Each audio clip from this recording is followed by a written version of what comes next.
Zadig, Chapter 4 The Generous.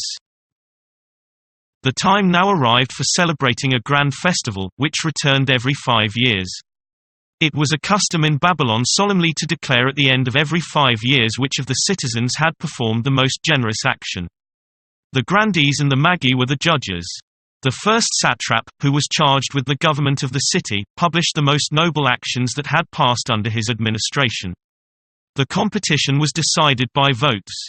And the king pronounced the sentence. People came to this solemnity from the extremities of the earth. The conqueror received from the monarch's hand a golden cup adorned with precious stones, his majesty at the same time making him this compliment. Receive this reward of thy generosity, and may the gods grant me many subjects like to thee. This memorable day being come, the king appeared on his throne, surrounded by the grandees, the magi, and the deputies of all nations that came to these games, where glory was acquired not by the swiftness of horses, nor by strength of body, but by virtue. The first satrap recited, with an audible voice, such actions as might entitle the authors of them to this invaluable prize. He did not mention the greatness of soul with which Zadig had restored the envious man his fortune, because it was not judged to be an action worthy of disputing the prize. He first presented a judge who, having made a citizen lose a considerable cause by a mistake, for which, after all, he was not accountable, had given him the whole of his own estate, which was just equal to what the other had lost.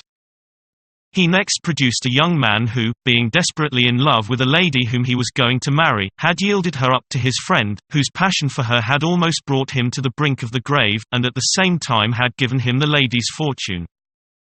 He afterwards produced a soldier who, in the wars of Hyrcania, had given a still more noble instance of generosity.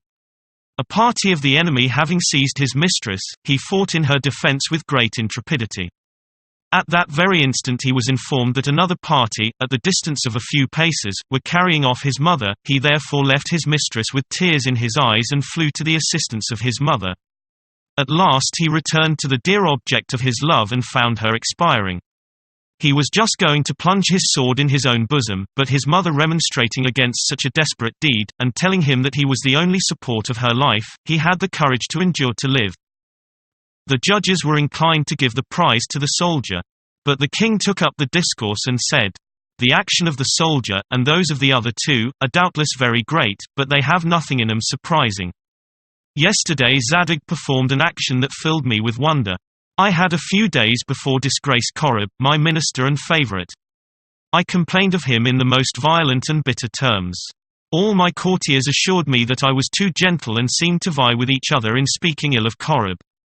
I asked Zadig what he thought of him, and he had the courage to commend him.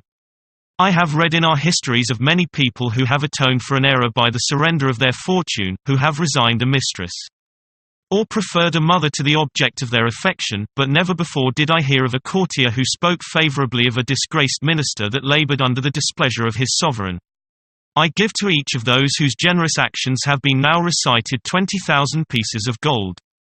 But the cup I give to Zadig." "May it please your majesty," said Zadig, "thyself alone deservest the cup. Thou hast performed an action of all others the most uncommon and meritorious, since, notwithstanding thy being a powerful king, thou wast not offended at thy slave when he presumed to oppose thy passion." The king and Zadig were equally the object of admiration. The judge, who had given his estate to his client.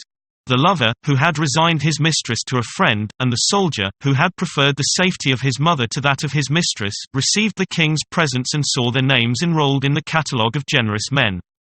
Zadig had the cup, and the king acquired the reputation of a good prince, which he did not long enjoy. The day was celebrated by feasts that lasted longer than the law enjoined, and the memory of it is still preserved in Asia. Zadig said, "Now I am happy at last," but he found himself fatally deceived.